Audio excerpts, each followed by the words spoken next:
get back into Yorktown. The siege is being laid. Yeah. So like we said before, we've got Washington, we got Rochambeau. So Rochambeau is really leading the French. Washington's, with von Steuben and Lafayette being in his American ranks, and what a lot of people don't know either is that von Steuben wrote the Blue Book. The Blue Book is still something that's used to this day for the infantry. Right. It is it's discipline, the military tactics of the infantrymen and things like that. It's still being used. So kind of like the founder of, I don't know, I won't say founder of the infantry. Lay the standard. Lay the standard. Yeah.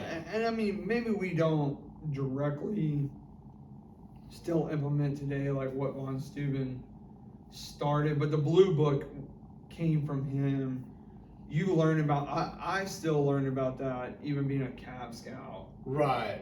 In basic training, the Blue Book with von Steuben and stuff like that. So you've got von Steuben here, you got Lafayette, Rochambeau, Saint Simon or Simon or whatever you want to call it. Like the father of the U.S. Cavalry was that Casimir Pulaski. Yeah. I had to look it up real quick. I mean, we were needing help. Yeah.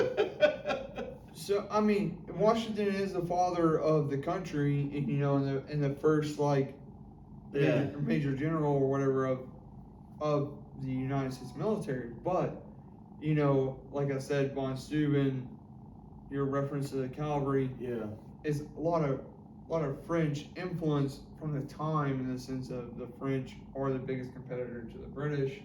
And I mean, I know people feel different about the French now, but back then, I mean, they helped us a lot. Well, so the French funded the Revolutionary War, right. Not just in money, but weapons. They provided it.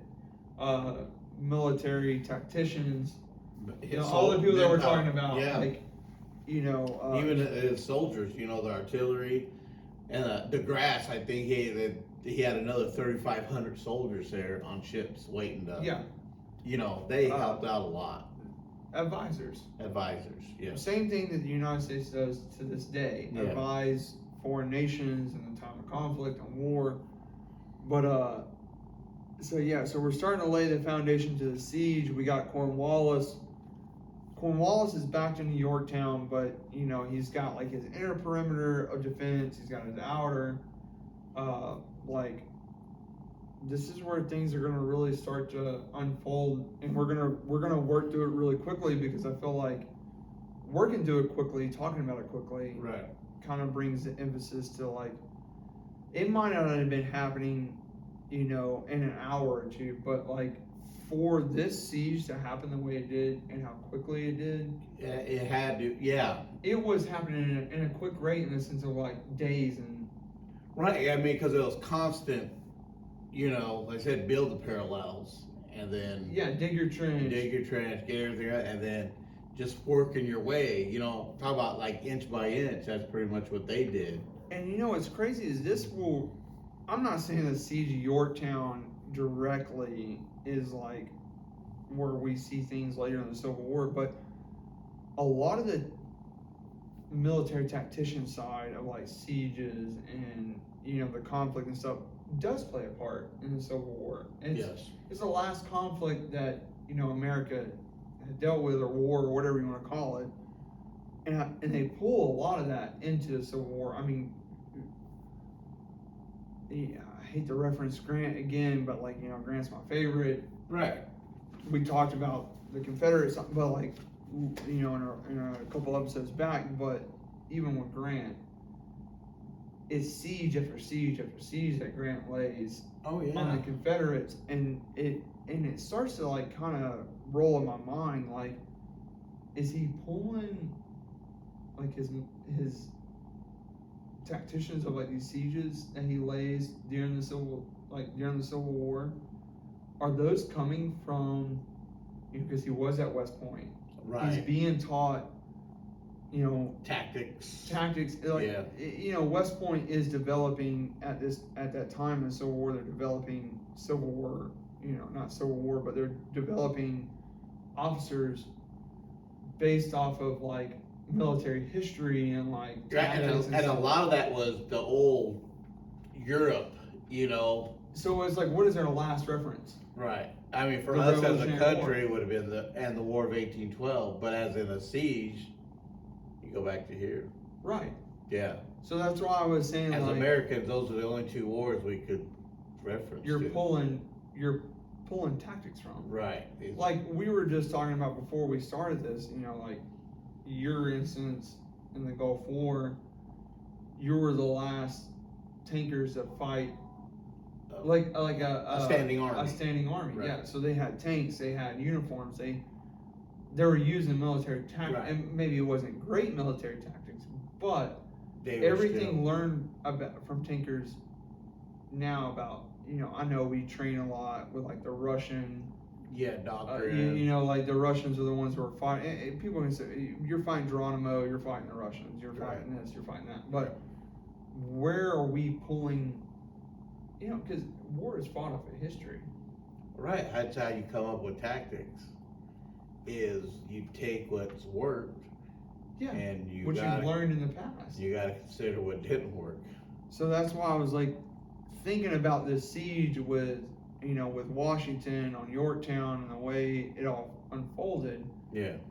It only makes you wonder though, like, did Grant, did these other Civil War generals later on, you know, did they read back on these tactics? Did they read back on these things? I'd say they'd have to. I'd say they would have to use this. You know, as much as they are using Napoleon or Genghis Khan. You know, I'm sure they had to use some of what happened here. You know, in these wars here. Yeah, so I'm sure the Civil War, like you said, you know, the Mexican-American War, the Revolutionary War, like the generals that are being used, you know, there's a lot of references in the Civil War, like, oh, I served underneath you, or I served with you, or right, you know, whatever at the Mexican-American War. But are they pulling tactics from? What is I guess what the question is, what is West Point teaching during the Civil War time? And I'm sure this right here, this siege of Yorktown, is being taught. It has to be being taught. Well, I mean, so many things at West Point later on. Especially, I mean, talk about just a full-on use of all your resources. Use the Navy, you know what I mean? I mean, that was probably huge, as in tactics. But I figured they would have to use, again, they had to use the Revolutionary War. I forgot about the Mexican-American War and the War of 1812.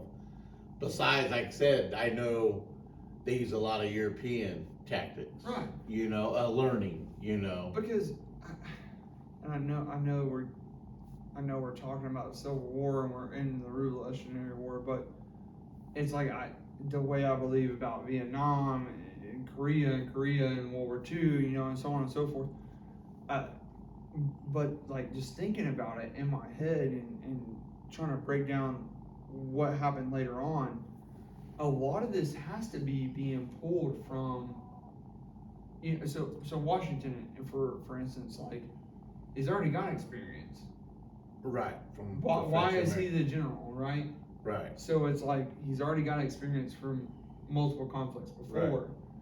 So he's fighting off of What British history, new intelligence from the French and Indian, yeah. Right. So you can only think that, like, that's what the Civil War is being done, because the Civil War is not fought too long. Not too much, yeah, after. I know there's like, in the terms of years, yes. But how many big wars have taken place in between? Right. So when Grant does lay these sieges later on in the Civil War, it does remind you a lot of Washington laying siege to Yorktown. Yeah.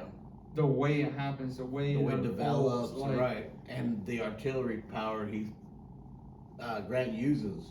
Yeah. You know, he It's had the a same thing. way. It has Right. to be.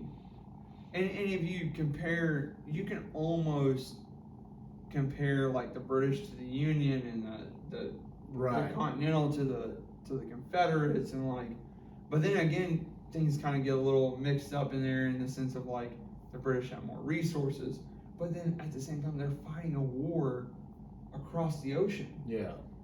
So they don't have the same amount of resources No, that they would if they're fighting a war. It's kind of like, you know, in War 101, you don't want that supply line stretched out. They're stretched out here. So we do see, you know, the British defeat the French. Right. But then when you look at the terms of like where the British are and the French are on a map, right, the supply line is fed, like you said, it's very short. It's fed very easily. Here, you go figure you're across the Atlantic.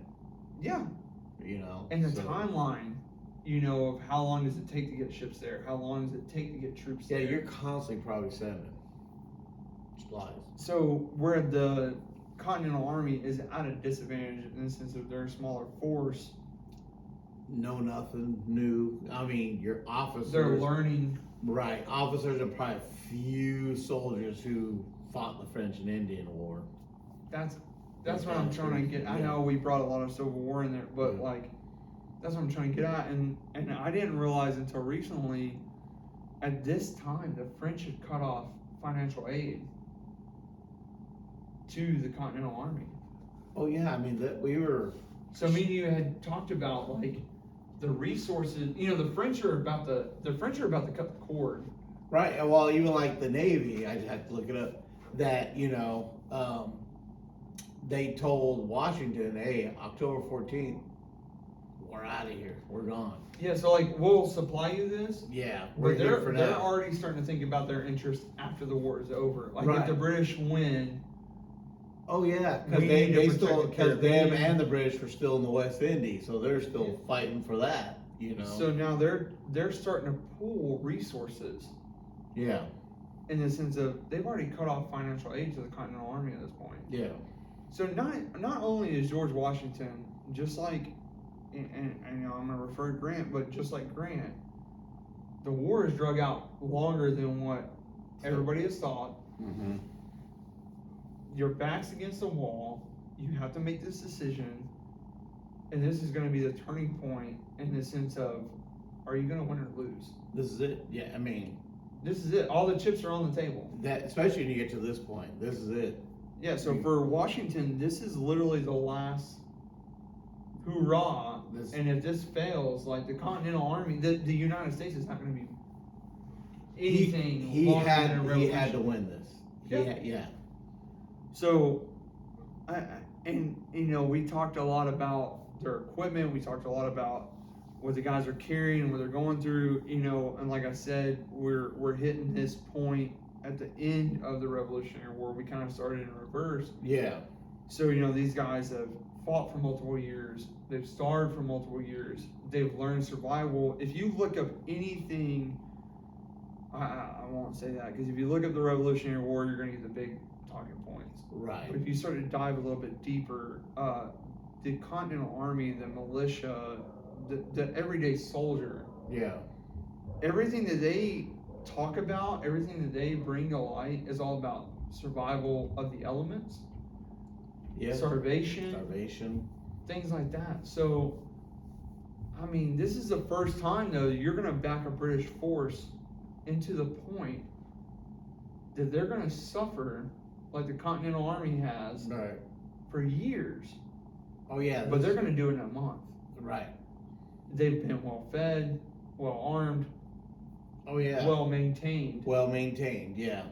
Yeah, I'm not going to say that they didn't have their struggles and their strifes. Right. Don't get me wrong, but I'm saying you back them into a corner, and you put the elements, you put the starvation, you put the maintaining of the army into a small corner for a month. It is a battle of who can last longer. Oh yeah, who can survive? But who's better at lasting longer on nothing? Yeah. Than the Continental Army. And the Continental Army, yeah, they survived the nothings. Yeah, waist deep in New York and snow. You know, at one point, bowling and cooking their shoes. Yeah. Yeah, I don't remember anything about the British doing that. I mean, you hear them. I mean, bitching. I think everything. Well, and they scavenge probably quite a bit too. Yeah, and and to bring the Civil War back into it, right? So the Continental Army at one point, what a lot of people don't talk about is that the Continental Army is even going into towns and taking things. Yeah. Now we're gonna commandeer your cattle. We're gonna take your food. We're gonna take whatever we need to survive. And the Confederates do that to their own people in the South when they're trying to outlast. And that's like almost you're desperate. You're desperate. You have to start. Yeah. So they said that even the guy that we're talking about, Joseph, he even accounts in his book about it sucked when their horses and stuff starved to death. Yeah. But at least they provided food to the troops. Food to troops. Yeah.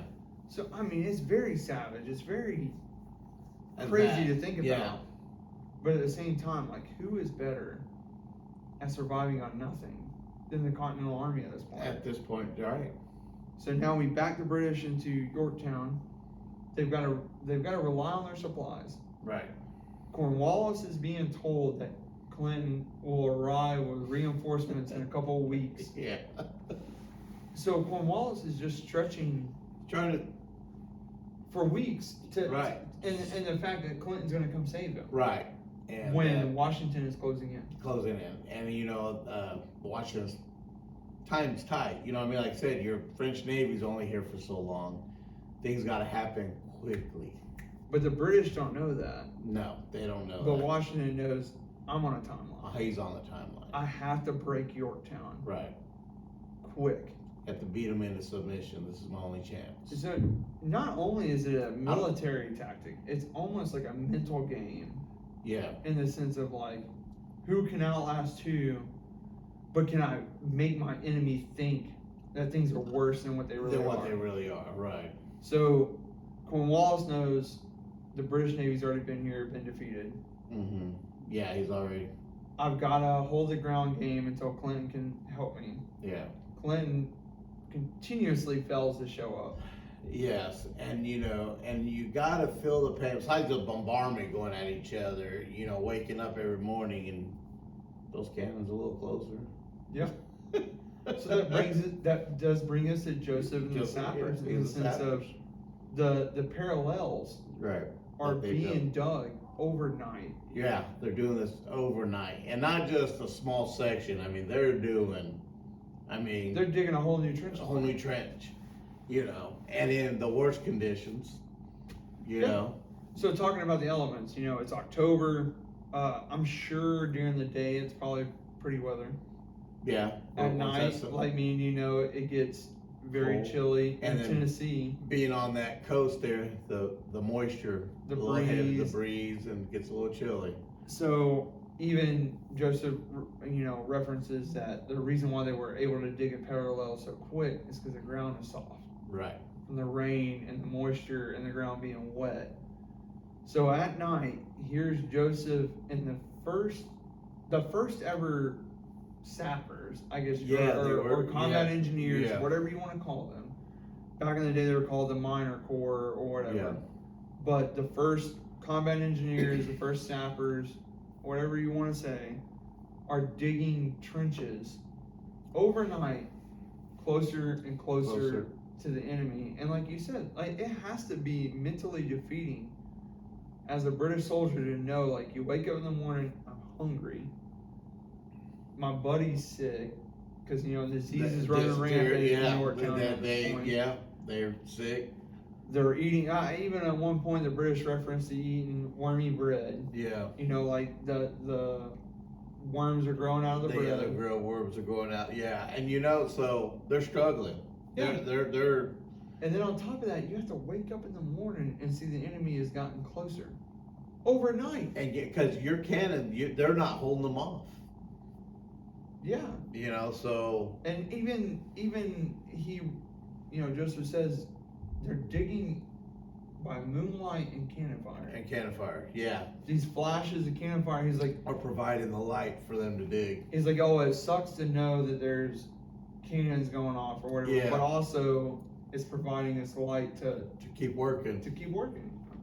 So, Yeah, so I mean, they had their work cut out, but it's just funny how, I guess you took the positives out of it. We had light to work in at least. Yeah. You know. And me and you've talked about, the Vietnam War, Korea, and these things about the elements. Yeah. We know what it's like to be muddy. Muddy. The first day, not so bad. You get muddy, you're doing whatever you gotta do. Yeah.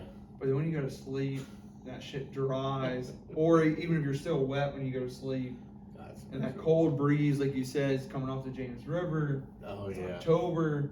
You're cold. You're cold. You're miserable. Yeah. I And mean, you're in that wool uniform. And the mud's collecting. Yeah.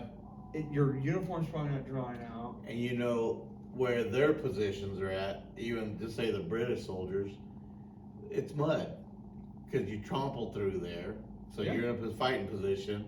It's just mud. You're in mud. Your feet are cold. You're miserable. You're probably, I don't know. I never want to, where these guys want to surrender. No, I don't think so. You know what I mean? I don't think any soldier wants to surrender. The only thing I can think of is like, me and you both fought desert wars. Mm-hmm. Yeah. It's a different environment. Yeah. But a lot of our training is conducted here, yeah. Right?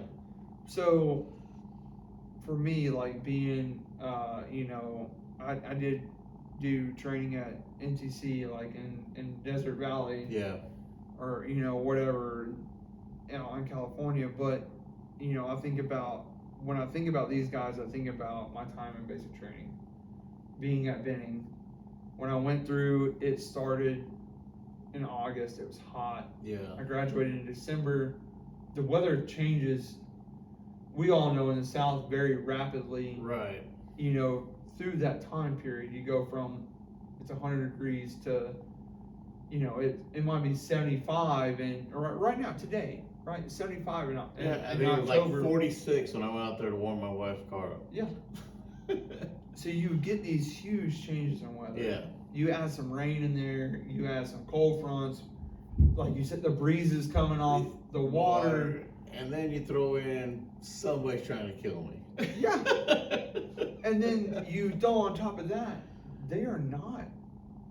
Well, I think about it. Me and you, uniform. You're in a tank, but me for like uniform, I've got a rucksack, like you said, full of weather gear, cold weather gear. Yeah. Different uniforms, change of boots, socks. Yeah. These guys have, and not even that. The weapon system I'm using the M4 30 round mag. Right. Semi-automatic. They have to worry about keeping your powder dry. You gotta worry about keeping your powder dry, carrying a fucking. Okay.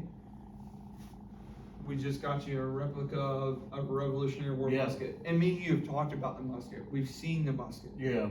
But then when you're holding it in your hand, it's a different world. Yeah. I'm 6'3", and that thing is like standing this tall. And these guys were like 5 foot nothing. Yeah, they were like 5'5", and they weren't very. Their rifle is as tall as them. Yeah. You get one fucking shot. One shot. Like, I don't know. That just blows my mind in the sense of like. Yeah. The rifle I carried, is like the rifle on this table. Right. The smaller the better. The more accurate the better. Right. There's more functionality based off of that weapon system. And back then, the longer the barrels for the more accuracy. And then it's not just pull the trigger, reload the mag. Yeah. It's pull the trigger, stuff. You got a whole fucking process. Powder, wad, ball, and then your powder, because it was a flintlock, so powder. And then I can't even look down the fucking barrel when I shoot it. Oh yeah, because the flash. There's just so many different things working against you. Oh yeah. So these guys are. And what did they even say? They said that didn't Washington sling the first pickaxe to where the first. Yeah, where the first parallel. Yeah, he swung basically right here. Started digging here. Also, he let the first cannon. Once they got in those positions, he let the first cannon to fire on. To fire off Yorktown. Yeah. So to begin the siege, the official. And then even loading the cannon and firing it. Oh yeah. You know, this big ass heavy ball. Everything's from You the gotta front pack too. it. Not like nowadays we got breeches. You know what I mean? Yeah, they didn't have that. So you know, you take into account as a modern soldier. Like I wasn't artillery, so I don't really know the process, but I know artillery mortars, they can fire pretty rapidly. Yeah. It's pretty fucking quick in the sense of like how many rounds they. I think even in World War II, you know, you see like the.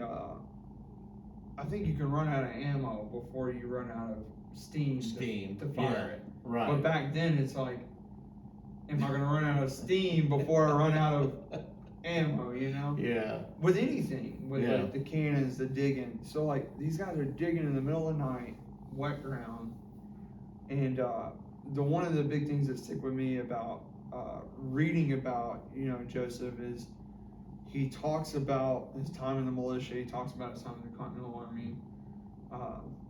So we're talking about all the elements. We're talking about digging and loading and carrying and fighting. Yeah. But he does mention a lot about. I've seen a lot of men get killed. Yes.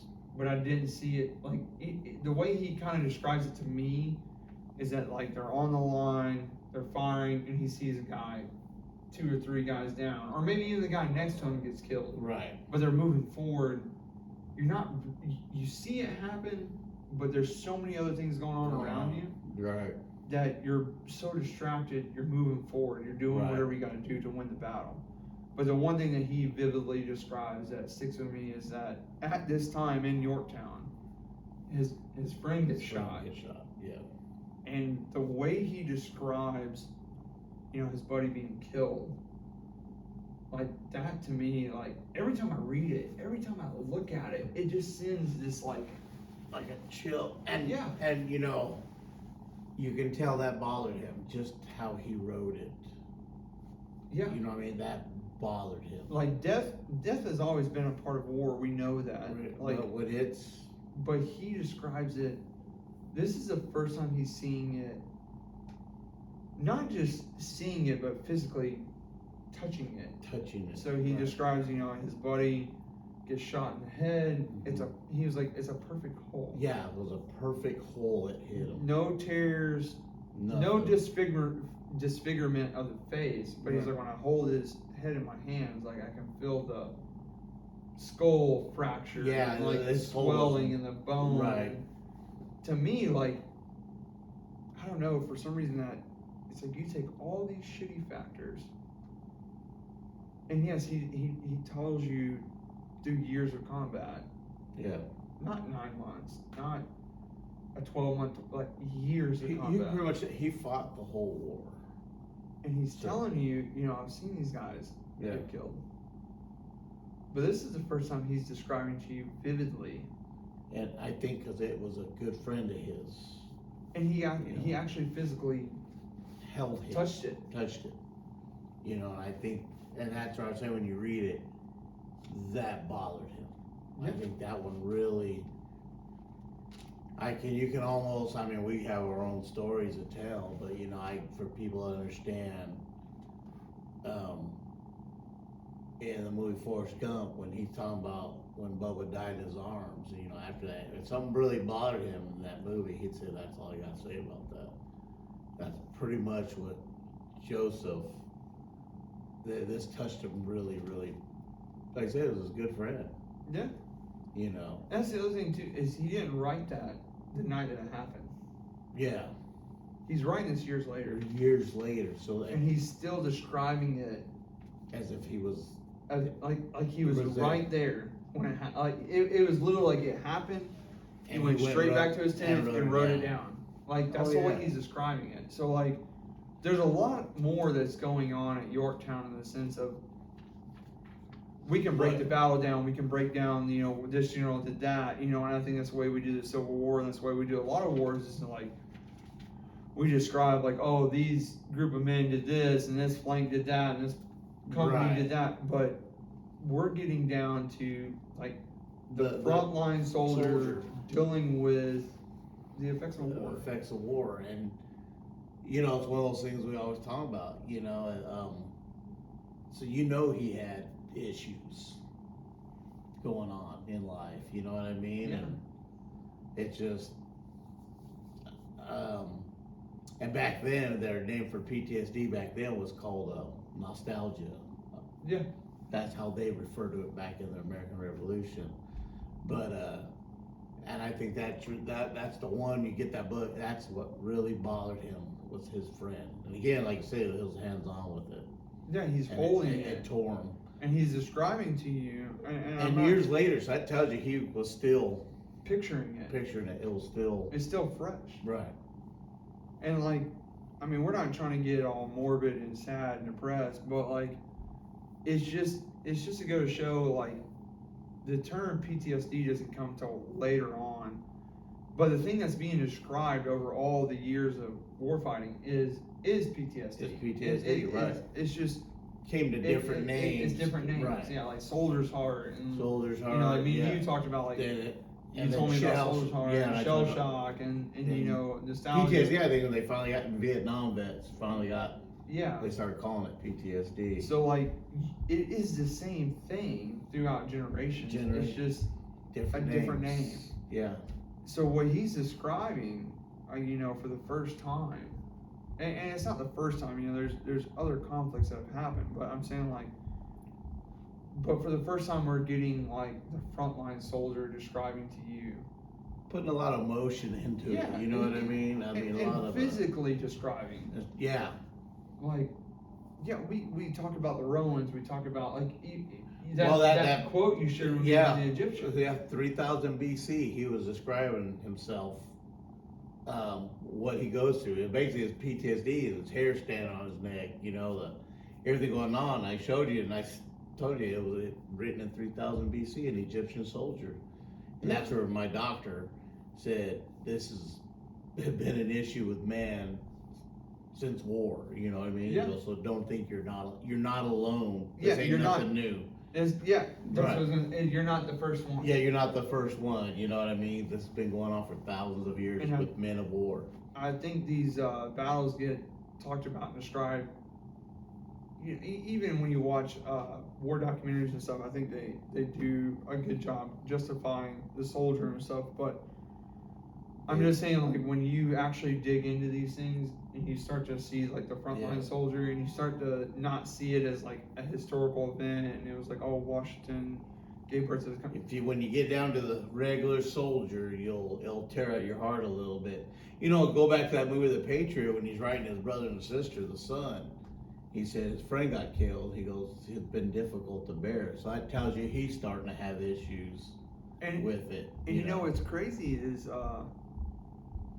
you know, we always talk about the Revolutionary War in the sense of the Continental Army and America wins its freedom and stuff like that. But what we don't hit on too is, and I'm not defending the British, like I'm super glad we've won our independence. Yeah. But you gotta think the British soldier is experiencing the same thing, just like we talked about in the Civil War. Like, even though the Confederates are wrong in what they're doing, they're still experiencing the same things that the Union is, just the same as like. Think about the British in the sense of, you know, they're being sent to a foreign land. Yeah. To fight for a king that just wants control. Yeah, to put these. And what they're going through. Right. So they're there to do a job, and like you said, like, you know, going back, you know, even like here at Yorktown, you know, they had issues, especially with the day-to-day, the diseases. You've seen your friends die, not from combat, but from disease. Yeah. I mean, but I agree with you. I mean, but you got to take both accounts. Yeah. Even the French soldiers, those guys probably. And there's Germans there too. They're right, the Hessians. Yeah. Oh yeah. So it's like, you know, this is the Revolutionary War, and for me, I am one of those guys that is like so proud of what happened in the sense of the birth of the nation. Oh yeah. Like, that this is what we're founded on. Right. But you know, if you look at every military tactician back through history, you know, they respect their enemy in the sense that they know that they're going through, they're going through the same thing. Same thing, right? Every soldier killed on their side is a father, a son, Right. a mother, or whatever. Whoever the civilians even caught in the mix. Like, Right. So even looking at Yorktown in the sense of, yes, the British are there, but how many Americans, civilians, are in that town? Or in that town? Yeah. And I don't think we really, as a nation, I don't think we really highlight that until the Civil War. Right. Because we don't highlight the civilian population to the sense of like the Civil War, like all these towns are Confederate in the South until the Union marches in, and then now they're like, okay, we're Union now or whatever. But the civilians is doing what the civilians got to do to survive. Survive, yeah. And I think that's the same thing that's happening in Yorktown. Oh yeah. The Continental Army is fighting for the freedom of the 13 colonies. But those people stuck at Yorktown. Yeah, like they can't just look at the British and be like, yeah, America, yeah. So they are being bombarded the same not as just the British. Yeah. So I think what a lot of people do, and I'm even guilty of it, when I watch some of these documentaries and I watch some of these things, I forget about the civilian populace in the sense of like, even though I've been there and I've seen it in Iraq and Afghanistan and stuff, like, but you don't think of. I still don't think of it when I look at it in history. I'm like, oh, Yorktown's cleared out of civilians and like it's just a British soldier there. No, that's not what's going on. They're still trying to live day to day, and a documentary highlighted that for me the other day when I was watching it about Yorktown in the sense of the people are hiding. Yeah. And I'm a very big Civil War person, so like I know a lot more about that than I do Revolutionary War. But even during the Civil War, like there's people digging caves and like in their homes, and hiding. stuff to hide from bombardment from the Union or Confederate or whatever. So like, the British are suffering in Yorktown. Oh yeah. The only difference is, if it was the Continental Army suffering in Yorktown, they'd be trying to provide to the civilian populace as well. Right. Where I don't think the British Army gave two fucks. Oh, they did it. They did it. Any Whatever rations, you got, we need because we're fighting. That's what I was like trying to highlight next, is that I think the only difference in like this time is that the British in Yorktown they don't give a fuck about the civilian populace. Not now. Not when your back's against the wall and you're starving. But if you think the roles were reversed, in the sense of Washington's being sieged in Yorktown with the Continental Army and the British are closing in, do you think things are different for the civilian populace in that sense? I would like to think, Washington, he'd probably try to negotiate something real quick, get the civilians out of there if he could. Or he's at least probably breaking up rations or trying to find. Well, they're probably not taking over the town like they did. You know what I mean? Another reference is just like the Alamo. Yeah. The civilians are all brought into the center of the town. They're protected. Yeah. They're being fed. I'm not saying that they didn't suffer just like the guys that are being attacked. But again, they took the bombardments too. But they were also, I think, trying to protect the people that are in the Alamo. In the Alamo, yeah. But I'm saying, I don't think the British were doing that at Yorktown. No. They were worried about one thing, the British themselves. But do you think George Washington's thinking about that in the back of his mind? Like every round that's being fired? I'd love to read something on him about that, but I'd say he probably would. He probably was trying to tear up the town too much. But then, again, when you're on, you gotta break them. You gotta break them. We can't pussyfoot around. You know what I mean? So at one point in Yorktown, it gets so bad that Cornwallis is on the beach. Yeah. Hiding in a cave. Yeah. And then he even tries to, and this is where the elements come in. Right. He even tries to escape to Gloucester or whatever. And when he does that, so they're hurting so bad for supplies that he tries to have the cavalry break out over there and go look for supplies, go bring supplies. things back, and you know the French and the Americans that are over there stop that in its tracks. Yeah. So Cornwallis is in a predicament too, where Clinton's not showed up, the British Navy's not came back, his cavalry can't break out across the river. No. But he knows that he needs to retreat across the river. That's the only way to save his army. Right, and then that backfires. So he loads up his troops on rowboats. They start to try to row across the Thames River, and like the elements we said, a freak of nature, a storm blows in, Forces them. and some of these guys drown, some of the boats capsize or whatever, and he has to pull back to Yorktown. And it's funny because when you're at Yorktown, you're looking, and you're like, I ain't too far. But when you're talking about a storm, and you're rowing a boat, you're rowing a boat, yeah, no motor, yeah, you're rowing, yeah. And like a storm blows in, the waves get a little bit bigger, or like and rain, again, the or water's rain. cold, you know. 'Cause I know the when we were there one time, we're standing there, it was getting cold, and just when the water would hit and you'd get a mist thrown in your face, and the water's choppy through there. Yeah. So yeah, I could imagine a storm. You know, that was just on a regular evening day we were there. So I think at some point you have to realize, This ain't gonna work. okay, so the Americans and the French are closing in. You know, something that we didn't mention before is like, I did say like the inner fortifications and the outer. He builds some outer fortifications. He's got some, and I'm sorry if you're not watching this, on YouTube in the video, but up towards like the north, he's got some built, and down here towards the south, he's protecting the beach. Yeah. Is what he's doing. Yeah. So he knows that Washington can't march up to the center. Right. But where can Washington come from? Come from that coast. You can come down the coastline. So he does build some defenses, but where the biggest thing about Yorktown and with Joseph is, they take those outer defensive positions in the south with those parallels. Right. Like they build the first one, then they build the second one, yeah. and then they take, the British outer defenses. Yeah, the redoubt 9 and 10, And I think for Cornwallis to see redoubt 9 and 10 be taken, that opened up for that coastline. I think that's when he kind of knew, like, he's fucked. He's fucked. Now, yeah. Because Right. once they took redoubt, because redoubt 9 and 10 were protecting the coast.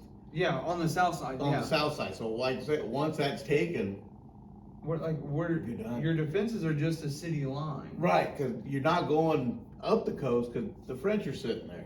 You're done. You know what I mean? And you ain't going to go through the center yourself. You're right. And we got lucky in the sense of, the French Navy stayed longer than what they were supposed to. Yep. Because they did buy us that time in the sense that they stayed longer. But just hitting on that French military thing too with the redoubts, so like they take them. You got to think the American army's so tired. Yeah. Digging through the night, infantry pushing, taking positions. There was even like I can't quote it 110%, but there was even like an instance where like American troops were sleeping. Yeah. And the British tried to attack. Yeah. Kind of a little counterattack. Yeah. And the French, stopped them in their tracks. And held them off. And I think that's where it comes into play that, without the French, this isn't possible. And then again, an army, the Continental, still trained, still new, which the French soldiers trained soldiers. So they knew, you know what I mean? I mean, really, they helped us out because, like I said, Continental soldiers dozing off while the French soldiers probably knew, hey, the fight's still going on. Yeah, this ain't time to sleep. Yeah. So, to see that, we don't do sieges today, but to understand the siege is all about outlasting the enemy. Right, breaking their spirits. Their supply line, who can outlast who, and really that's what Yorktown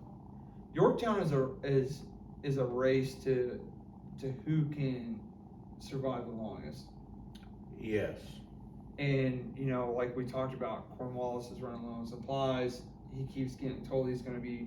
I really do believe if Clinton and the British Navy would have came back, if the British Navy would have, so the first win they get over the French Navy, it was all about the elements. It was about the ocean, and they didn't get in line. There was like 3 British ships that weren't even in the fight. Right. So they got a little bit more of an ass whooping than what they probably would have been if it would have been a straight up fight. But it was enough to discourage Clinton to not send the British Navy back down. But the British, like, admiral or whatever the fuck you want to call him, he was pretty gun ho that if he could come back down, Oh yeah. he could take the French Navy. French Navy, yeah. It was just, he knew it was like luck of the draw. Right. But like going back in, well equipped, fresh, Yeah. we could do it. Right, because figure the French, they had to hang here, you know, bottle up everything. But So, this all comes down to timeline. Yeah. Like we said, Washington's on a timeline. What would have been another week? If Cornwallis wouldn't have surrendered, it'd been another week, because the outcome been different. In the sense of, what if Clinton sent the troops finally? Would the British Navy finally arrive? Yeah, and it all depends where they would have It landed. It's all who can outlast who, though. Yeah. That's what it's a waiting game. Who's more patient, who's more driven, who's more aggressive. Right. But then you gotta do all those things You gotta do all of them in one. in one. You gotta be patient, aggressive, you know, more organized, the supplies. Yeah. all that. Well, yeah. Because what the siege on Yorktown starts, I think September.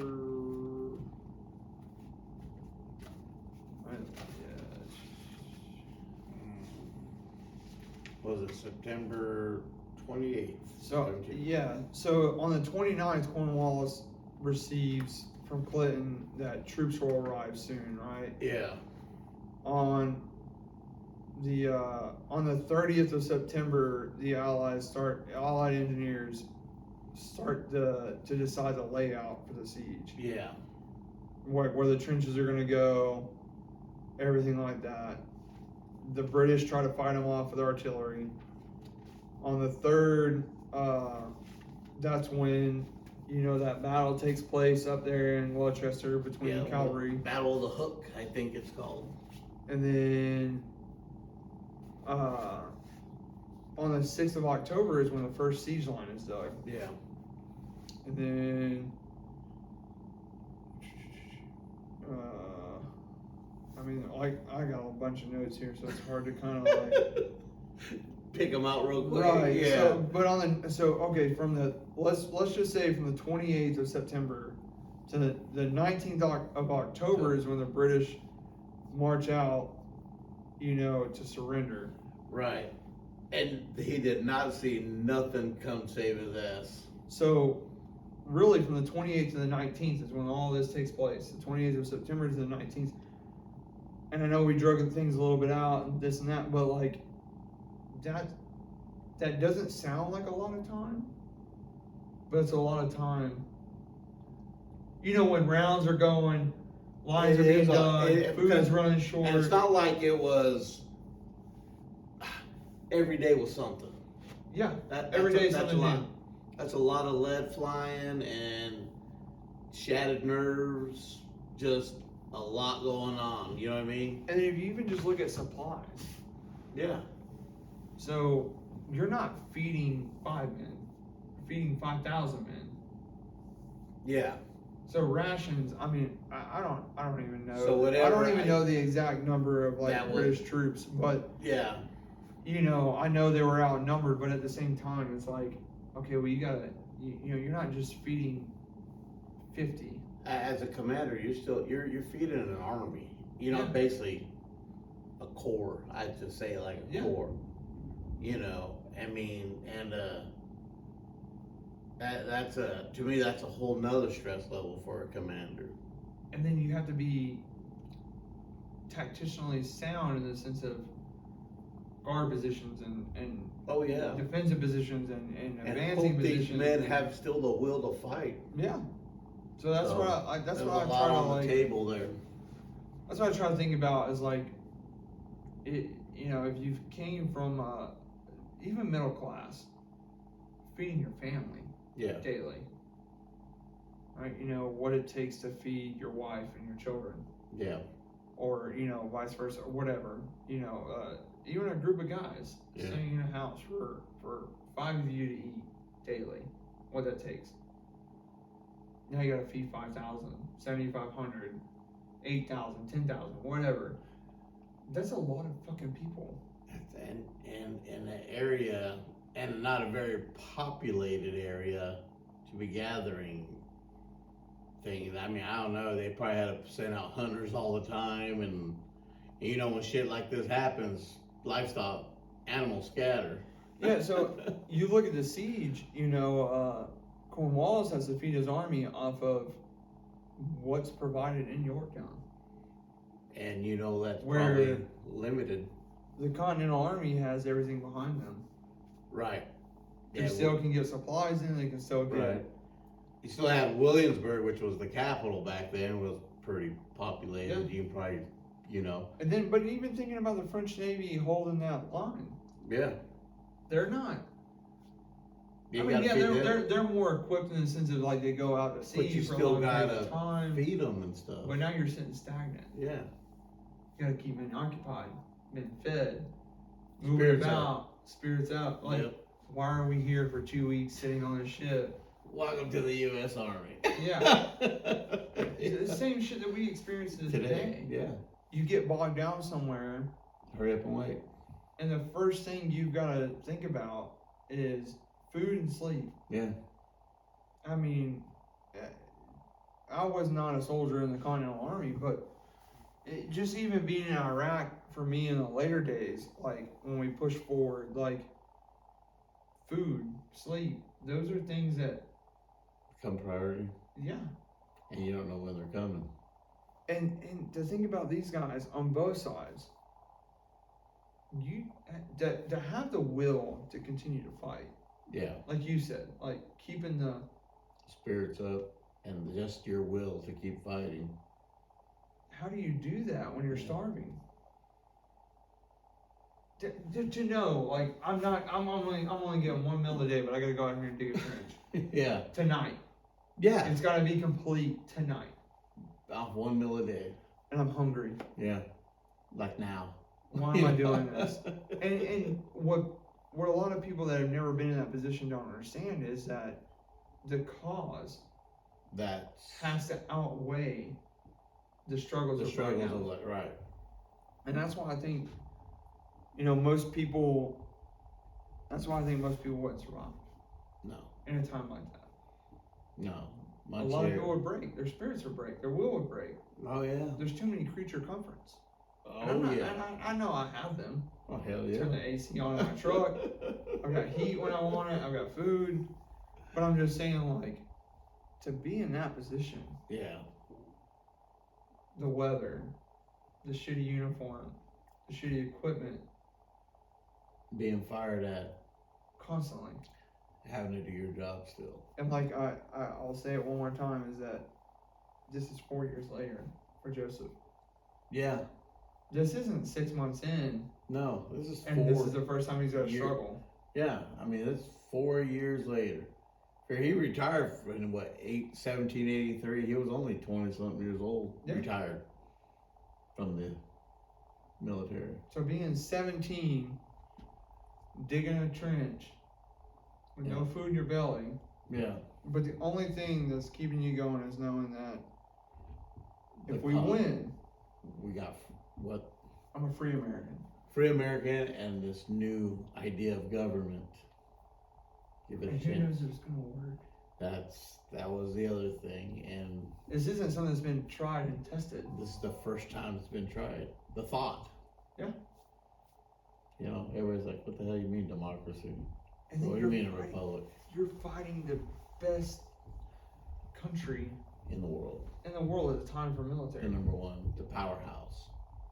I don't know. So what happens here? Like, just everything all together, and it, you know, to just, I could not imagine the feeling that Washington, the troops, Joseph, everybody had when the British do surrender. Yeah. It had to be like, I don't know. It had to be that thing that was like, what am I fighting for? What am I fighting for? This happens, and then you're like, man, all that suck, all that shit. It was worth it. Right. Now you look back and say it was worth it. And I think that's what's crazy about the modern American soldiers, though, is that you don't get that. No, you don't. You don't get the. I told my wife, I said the reason why I like doing remodel work is that I start with something shitty, Mm-hmm. and then as hard as I pour myself into it, as hard as I work, I get to see the benefit of it afterwards. I get to see something nice. I get to see something done. I get to see the finished product. Well, it's kind of like me with the bucking bulls. We get these rough calves and we shape them into, train them right, and I got a couple there. I get to see the finished product sometimes on TV. You get to see the finished product. But we didn't get to. I mean, Korea, Vietnam, Well, even like I'll probably take shit for this one, but even the Gulf War, I mean, we left the guy in power. But I try to look at it as, I know it wasn't my call. I was just a PFC, but yeah, fucking still, dude, you don't feel like a win. Right. To me, it was almost what we left behind is what we got today. And that's why, I think that's why a lot of us, the later generations of, the U.S. soldier, struggle so hard. Yeah. And I think that's why we chase, after we get out, doing something that we can see the finished product, the benefits of putting your labor, time into. But it doesn't change the fact that, for me, it doesn't change the fact of, what was being fought for, or but I think the reason why World War II was the last great war or victory, or whatever you want to call it, is because there was a victory. There was a decisive point. Right. This man's going to be removed from power. Yeah. There is a definition of victory. Him gone. Yeah. Beat Japan in submission. There was a definition of victory. I think that's we'll talk more about it here in the next little portion that we got to salvage from the last, the surrender and all those things. But to see all this unfold, and when you are a soldier, or when you are a Marine, or whatever you did, in the military. But I think looking back through history, and I think that's why it's so important about these conversations and what we're doing, is because we are looking through history in the sense of what these guys were feeling, what they were doing. Right. Yeah, we can relate. Yeah. We can relate. And then seeing the difference, the comparisons, or even when we talked about Vietnam or Korea or whatever, it's the same thing's happening. We're all fighting for the same cause that we believe is true. The only difference is that I think these guys had a true cause. A true cause, yeah. In the sense of they got to see the fruits of their labor. Right, this nation developed, forming of its new idea. Yeah. So. I don't know. I just can only imagine what it felt like, though. To see the redcoats march out of Yorktown and lay their stuff down. Lay down their rifles and everything, and just. Yeah, the next part we do talk about the surrender, and we talk about all that, but it's just to get to this point in the conversation. It's hard not to just imagine that feeling of. I get excited. Oh yeah, I mean, especially you defeated Cornwallis, probably one of the baddest generals. Badass, tough man, mean man. You know what I mean? to defeat them, and to see all those redcoats come out, knowing some of those redcoats whooped your ass before, you know what I mean? But this battle here was decisive. It ain't a retreat. They are surrendering. They're laying them down, you know. That's Like the battles, you know, the Continentals lost. You know, you still kept, you just retreated. yeah. No, these It guys. was a loss on the battlefield, but Right. it wasn't like The war was lost. and don't get me wrong, there are Yeah. captives and things, but I'm just saying, you know, some continental portions did surrender completely. But I get so excited thinking about, you know, Washington and Cornwallis and Yorktown. I get just as excited about that as I do about Grant And receiving Lee's like surrender. Yeah. You know, in Virginia, like I don't know. It has to be.